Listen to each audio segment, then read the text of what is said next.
Halo semua, apa kabar para pendengar setia podcast WIB? Bersama aku Habila, saatnya kita memasuki waktunya Ilkom berbicara.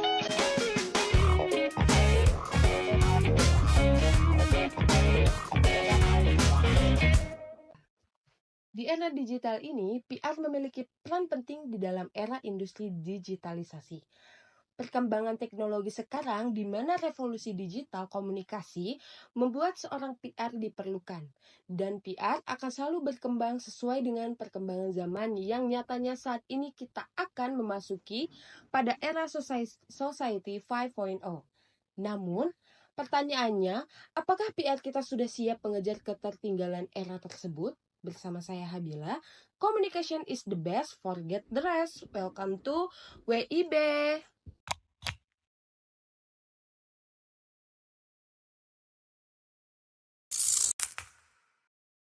Pada episode kali ini, kita kedatangan dua tamu mahasiswa nih dari Ilmu Komunikasi Universitas Muhammadiyah Bandung. Boleh perkenalan diri dulu supaya sahabat WIB kita yang dengerin kali ini bisa kenal. Halo teman-teman WIB, kenalin aku Asmi Nadia atau bisa dipanggil Nai. Aku mahasiswa semester 5 Ilmu Komunikasi Universitas Muhammadiyah Bandung dan hari ini dan saat ini aku konsentrasi pada fokus public relation. Hai semuanya, aku Aisyah Mala atau bisa dipanggil Lala. Aku juga seorang mahasiswa semester 5 Ilmu Komunikasi Universitas Muhammadiyah Bandung nih. Aku juga ngambil fokus di Public Relation. Wow, makasih loh buat Kak Nai dan Kak Lala udah mau gabung di episode WIB kita kali ini. Nah, mereka berdua ini udah bisa paham betul lah ya, PR tuh kayak apa, udah bisa disebut PR edik juga nih teman-teman. Jadi mereka berdua hari ini bakal sharing seputar pengalaman mereka selama menjadi mahasiswa dengan fokus public relation, iya kan? Betul banget sahabat WIB. Nah, sebelumnya nih, aku mau nanya, apa sih alasan kalian akhirnya mengambil fokus di public relation ini? Kalau aku sih, mungkin karena aku tertarik sama hal-hal yang membangun positif gitu ya, sama halnya dengan tugas PR sendiri. Aku suka banget dengan membangun dan menjaga hubungan positifnya sama siapa aja. Sesuai dengan hari ini, aku menjaga hubungan dengan teman-temanku semua yang ada di sini. Nah, kalau aku, karena aku mulai tertarik gitu ya dan ngerasa penasaran juga setelah tahu PR itu tugasnya kayak apa. Nah, dari sana aku langsung mutusin nih buat milih fokusnya di PR dan ngerasa cocok juga nih di akunya. Wah, jadi gitu ya. Aku jadi penasaran nih, PR tuh gimana? Atau aku juga mulai belajar gitu ya soal public relation ini. Gimana nih kalau sahabat WIB di rumah? Kalian tertarik juga nggak? Nah, ngomong-ngomong PR, ini pasti kalian tahu banget tentang perkembangan PR saat ini ya. Boleh nggak sih ceritain singkat gimana perkembangannya? Boleh nih Kak Nai dulu mungkin. Oke, jadi perkembangan PR dari tahun ke tahun tuh ya mencakup semua evaluasi strategi komunikasi ya. Mulai dari adaptasi sama perubahan teknologi dan juga tren-tren masyarakat yang sekarang gitu. Gak cuma itu ya teman-teman, sekarang kan perkembangan media sosial sama digital itu cepet ya. Jadi dari sana PR juga harus fokus untuk berinteraksi langsung sama audiens dan jadi lebih fokus juga ke manajemen online-nya gitu. Oh iya, kalau menurut Kak Lala gimana nih?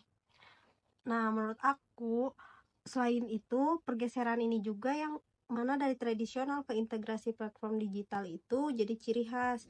Terus, akses juga lebih langsung dan informasi pun lebih cepat nyebarnya. Selain itu, isu-isu seperti keberlanjutan, tanggung jawab sosial, dan transparansi semakin menjadi fokus dalam praktik PR ya.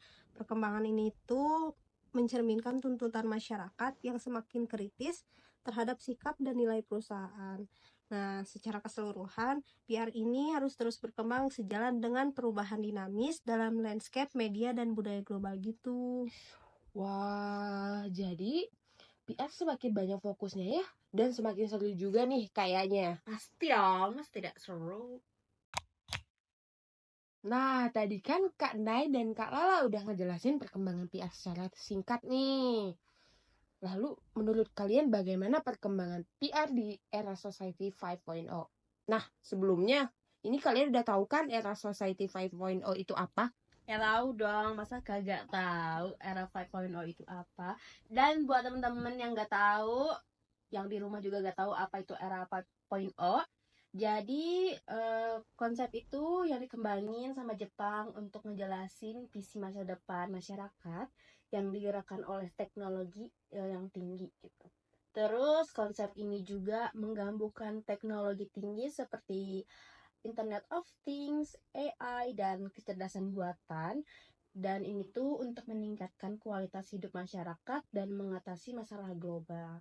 Dan yang perlu kita tahu ya, saat ini juga kita bukan hanya soal era digital aja, tapi dunia itu akan menuju pada era new digital, teman-teman. Nah, tadi kan dari Kak Nay nih ada nyebutin new era digital. Aku jadi penasaran nih, mungkin sahabat WIB juga penasaran. Apa sih era new digital itu? Menurut Kak Nay sama Kak Lala gimana? Kalau menurut aku ya, sebagai seorang mahasiswa saat ini yang harus bisa menjalin hubungan dengan para stakeholder, kita akan bertemu dengan tipe masyarakat nantinya yang dihadapi oleh PR di era Society 5.0 gitu ya. Yang pertama, masyarakat yang kritis. Dengan bantuan artificial intelligence atau AI, manusia dapat terbantu karena mesin yang bisa memberikan rekomendasi atas kebutuhan penggunanya. Oleh karenanya, hal tersebut dapat berdampak pada sikap kritis yang dialami oleh masyarakat. Nah, yang kedua, ada masyarakat yang demanding atau yang menuntut. Permintaan masyarakat akan semakin beragam, enggak lagi seragam ya teman-teman WIB. Jadi di masa mendatang, produk yang akan mengidentifikasi dan menyesuaikan konsumen, bukan sebaliknya gitu. Menurut Kak Lala gimana? Oke, kalau menurut aku ya perubahan lain yang terjadi itu kalau misalnya PR ini masih diselumuti dengan bayang-bayang senioritas nih atau jam terbang. Di masa mendatang ketentuan tersebut udah nggak berlaku. Kolaborasi antara junior dan senior ini menjadi kunci perkembangan humas perusahaan. Senioritas atau jam terbang tidak lagi relevan bagi seorang PR nanti. Eranya adalah kolaborasi, bukan senior paling tahu atau junior yang merasa paling mengerti soal teknologi dan tren, tapi keduanya harus bisa kontribusi yang sama nih. Oh, jadi begitu nih sahabat-sahabat WIB setelah dengar penjelasan Kak Nay tadi. Jadi sadar ya sekarang mengatasi masalah aja bisa pakai bantuan teknologi loh. Nah, sehubung dengan tema kita hari ini nih, bagaimana pandangan kalian berdua sama PR di era 5.0? Mungkin Kak Lala deh duluan. Oke, kalau menurut aku sih ya, sekarang kita harus mempersiapkan untuk menghadapi era tersebut. Karena siap tidak siap, kita akan merasakannya. Walaupun di era 5.0 ini fokus pada teknologi, tapi seorang praktisi humas atau PR ini jangan sampai lupa nih sama etika humas, yaitu tetap pada konsep kejujuran. Bener juga sih. Walaupun era berganti lebih modern gitu ya, tapi aturan dan etika yang udah ditetapin itu gitu ya, harus dijadikan pedoman sama seorang PR supaya nanti kita melaksanakan profesi tersebut itu tidak ternodai gitu. Apalagi kita sebelumnya udah belajar ya di matkul sebelumnya, yaitu etika humas dan hukum. Jadi sebisa-bisa mungkin kita harus menerapkan itu menjadi acuan dan pedoman. Iya bener banget, aku setuju juga.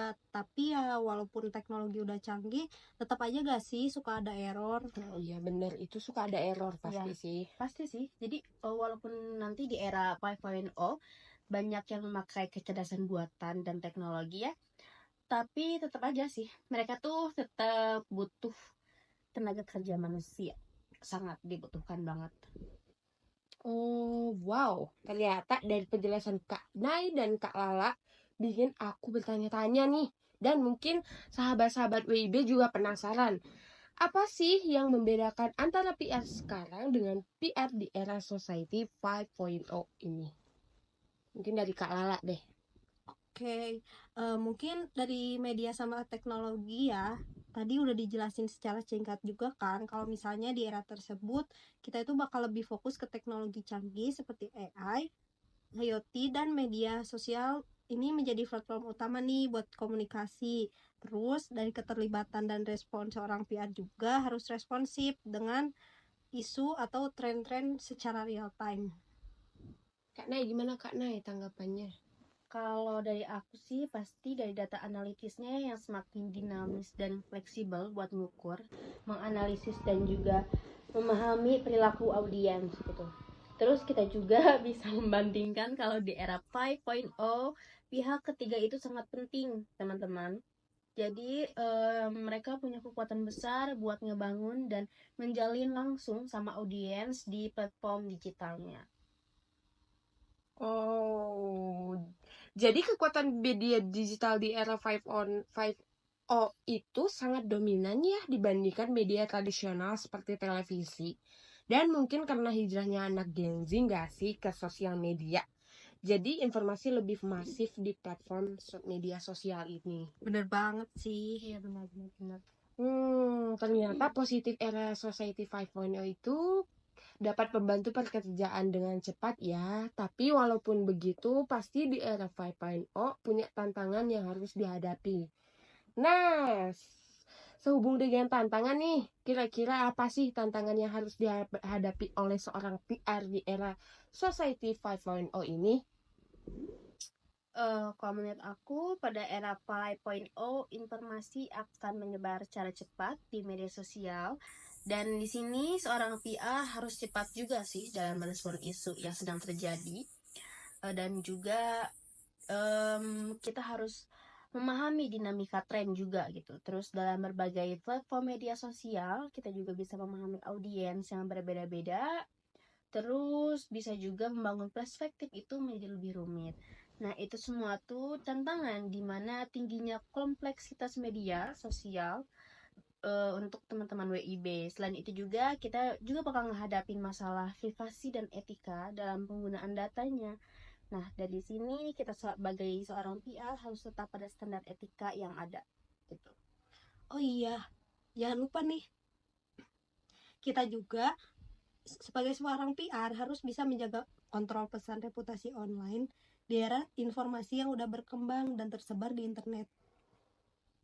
Dan kita juga harus memahami nih dan merespon juga preferensi komunikasi dari berbagai generasi, karena ya setiap generasi itu memiliki cara interaksi yang berbeda. Benar-benar banget. Bentar. Aku ini minum. Makasih, enak banget kopinya coy. Ya kan enak banget. Ini buat kamu Kak Lala. Sumpah ini enak banget. Tapi biasanya kalau kopi enak kayak gini mahal gak sih? Enggak say, santai aja. Ini kopi tuh murah banget. Ini tuh kopi belakang kampus itu loh, dari Opium UM Bandung. Harganya pun cuma 10 ribuan. Kopi ini beneran aman banget buat kantong mahasiswa kayak kita ini.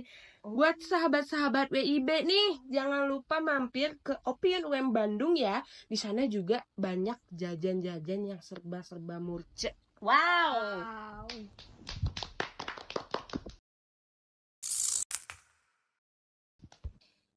Nah, jadi gitu teman-teman WIB semuanya. Oke, kita balik lagi nih ya. Kita balik lagi. Kan tadi udah disebutin karena ini tentang tantangan PR gitu loh. Kemudian nih, kira-kira menurut kalian gimana sih cara PR biar tetap bisa mengejar ketertinggalan di era Society 5.0 ini? Gimana nih Kak Nay? Gimana ya? Kalau menurut aku sih seorang PR di era 5.0 harus bisa memanfaatkan teknologi yang udah ada kayak AI ini. Bahkan mereka pun harus bisa berinteraksi dengan menggunakan teknologi realitas virtual atau yang disebut dengan VR, dan juga ada augmented reality atau AR. Nah, berarti nanti peran PR akan digantikan dong sama mesin atau robot kayak gitu. Yang enggak juga sih, menurut aku enggak gitu loh. Kenapa? Karena namanya aja PR gitu, public relation gitu. Tugasnya membangun hubungan kepada masyarakat yang sifatnya manusiawi itu yang enggak bisa tergantikan dengan robot. Sifat manusia itu alamiah, natural dari Allah Subhanahu wa Ta'ala, teman-teman. Dengar itu betul banget sih ya sih kalau dipikir-pikir. Kalala gimana Kalala tanggapannya? Nah, betul banget tuh sama apa yang disampaikan oleh Kanai. Karena profesi seorang PR ini bukan hanya sekedar menjalankan hal-hal praktikal seperti melakukan media monitoring, menyebarluaskan informasi, menganalisis media, dan menulis berita. Tapi pekerjaan seorang PR itu lebih dari itu karena seorang PR ini harus bisa menjalin hubungan antar manusia yang berpatokan dari nilai dan norma yang tumbuh di masyarakat. Makanya, pekerjaan seorang PR ini dianggap tidak akan mampu digantikan oleh mesin. Yes, betul banget, setuju banget.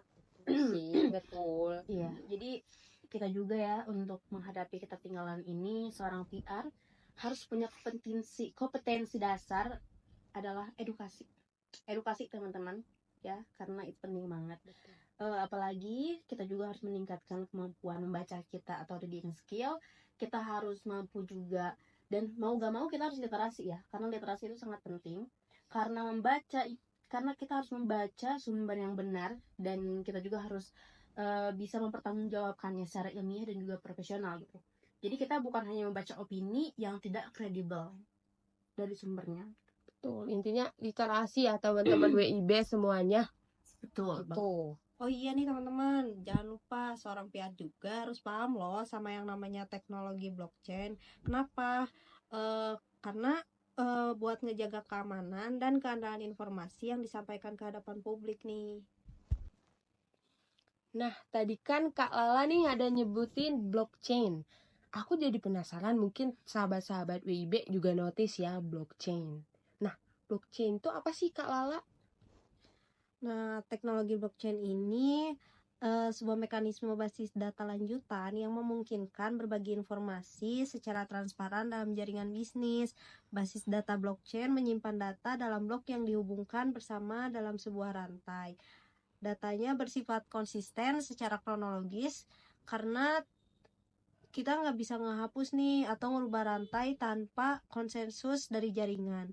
Akibatnya, kita dapat menggunakan teknologi blockchain ini untuk membuat buku besar yang tidak dapat diubah atau tetap untuk melacak pesanan, pembayaran, akun, dan transaksi lainnya.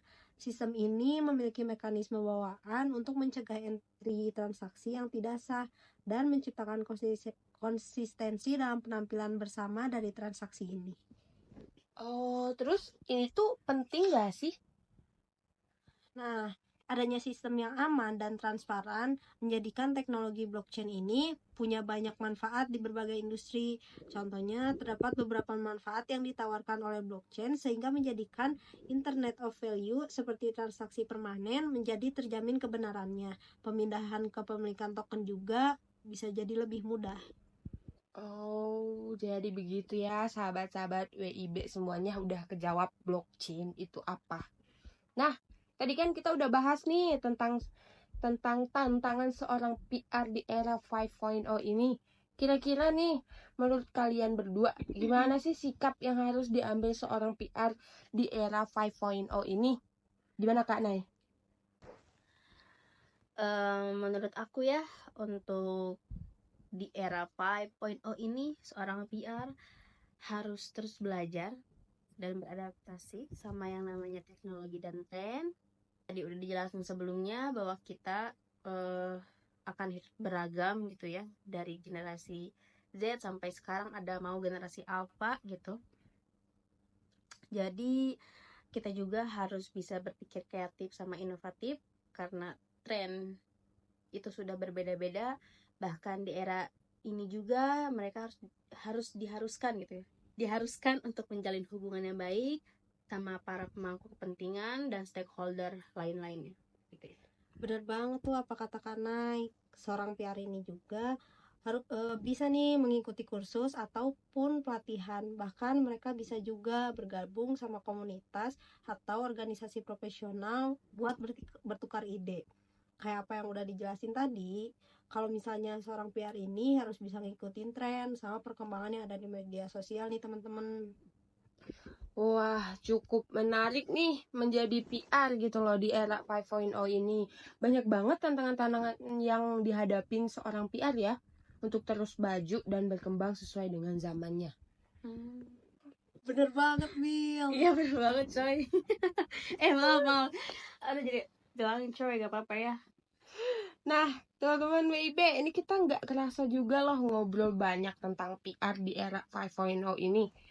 Bentar. Oke, pertanyaan terakhir nih. Oke. Kita tadi kan di obrolan kita sebelumnya udah ngomongin new digital sama era 5.0 nih. Coba kakak-kakak ini simpulin gitu loh penguatan peran dan fungsi PR dalam era new digital dan 5.0 supaya teman-teman WIB bisa ngerti secara to the point gitu loh. Oke, jadi kan kita tadi udah bicara ya tentang new digital itu apa, terus era society 5.0 itu apa. Nah, di sini aku bakal simpulin dari semua apa yang telah aku bicarakan ya tadi. Yang pertama, kita harus bisa beradaptasi dengan kecerdasan buatan atau enggak AI gitu, karena itu merupakan hal yang sudah tidak terpisahkan dan harus bersama-sama gitu kan ya. Apalagi Jepang sudah melampauinya di era pasca digital ini. Dan juga banyak orang-orang yang menanya atau enggak yang bertanya-tanya kayak perlukah teknologi digital itu, sangat diperlukan ya. Tapi dari sini tuh AI ini juga harus dihadapi dengan kesadaran diri atau self awareness gitu, karena sejatinya Society 5.0 ini merupakan masyarakat yang berpusat pada manusia atau human centered society yang menyeimbangkan kemajuan ekonomi dengan penyelesaian masalah sosial melalui sistem yang mengintegrasikan ruang virtual dan ruang fisik, dan tetap aja gitu loh menempatkan manusia ini sebagai pusat pengendalinya atau human center gitu.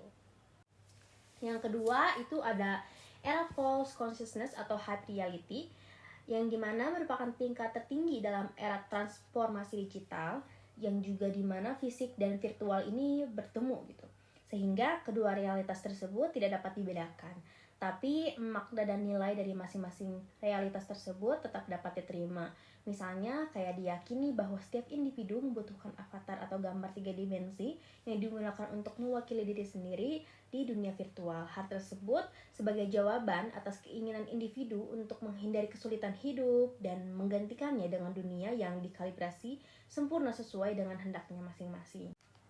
Lalu yang ketiga ada keahlian digital atau digital mastery, yaitu penguasaan digital yang merupakan kesadaran sikap dan keterampilan individu dalam memanfaatkan teknologi digital untuk kepentingan koordinasi komunikasi, pengembangan diri, dan operasional bisnis untuk meningkatkan efektivitas pengolahan usaha. Lalu yang keempat ada unsur humanisme dalam reposisi peran PR, yaitu kita harus mempengaruhi dan mengendalikan pikiran dan persepsi masyarakat. Public relation juga harus memperhatikan beberapa hal terkait dengan dinamika yang terjadi di masyarakat, yaitu konteks, krisis, climate, complexity, communicator, corporate, dan lain-lain. Namun seluruhnya ini harus tetap memuat komponen utama, yaitu aspek humanisme agar tetap bersandar pada nilai etika dan moral gitu. Lalu yang selanjutnya ada perubahan paradigma secara mendasar atas eksistensi public relation pada era saat ini dan mendatang adalah era kolaboratif dan juga partisipasi, sehingga sudah tidak ada pada tempatnya bagi PR untuk berlindung di balik struktur organisasi yang kaku atau enggak kayak senioritas dan juga ada junior kayak gitu, enggak kayak gitu lagi, melainkan harus benar-benar mampu menjadi sosok yang institusi yang menjembatani kepentingan publik akan informasi yang benar dan mencerdaskan dengan kepentingan perusahaan atas terbentuknya persepsi dan citra perusahaan melalui pembangunan informasi atau information development yang tersistem dengan baik. Nah, yang selanjutnya kita harus meningkatkan awareness dari para akademisi karena mereka memiliki peran dan tugas untuk mampu mengungkap tren yang ada dan menginformasikannya kepada para pihak yang berkepentingan dengan PR, dan sebaliknya para praktisi PR dituntut untuk mampu memberikan feedback dan pengayaan kepada akademisi atas hal-hal yang aktual dan memerlukan penelaahan secara ilmiah. Lalu yang terakhir adalah menggugah peran pemerintah. Dalam kondisi apapun, sudah sepantasnya pemerintah ini harus menjadi regulator dan juga pengawas atas pelaksanaan kegiatan masyarakat, khususnya terkait peran PR, yaitu menjalankan perannya secara optimal gitu loh. Karena penguatan peraturan dengan pelaksanaannya di lapangan ini bila dilaksanakan secara terus-menerus tentunya akan menimbulkan ekosistem yang kondusif. Hal tersebut sejalan dengan konsep multi pihak atau pentatelik dengan menempatkan pemerintah pada fungsi sentral tata kelola di dalam negara. Seperti itu. Sekian. Nah, kita sekarang nih udah sampai di penghujung acara nih, sahabat WIB. Terima kasih banyak ya untuk Kana dan Kak Lala udah mau berbagi nih ilmunya kepada teman-teman WIB dan juga saya. Ya, sama-sama. Makasih juga teman-teman WIB dan juga Kak Habila yang udah mengundang aku dan juga Lala hari ini buat bisa share ilmu-ilmu tentang public relation. Ya bener gak Kak La? Iya bener banget. Terima kasih juga buat Kabila. Nah, mungkin sahabat WIB itu aja yang kita bahas di episode kali ini. Terima kasih telah mendengarkan podcast episode kita kali ini. Sampai jumpa kembali di episode selanjutnya ya teman-teman WIB. Dadah.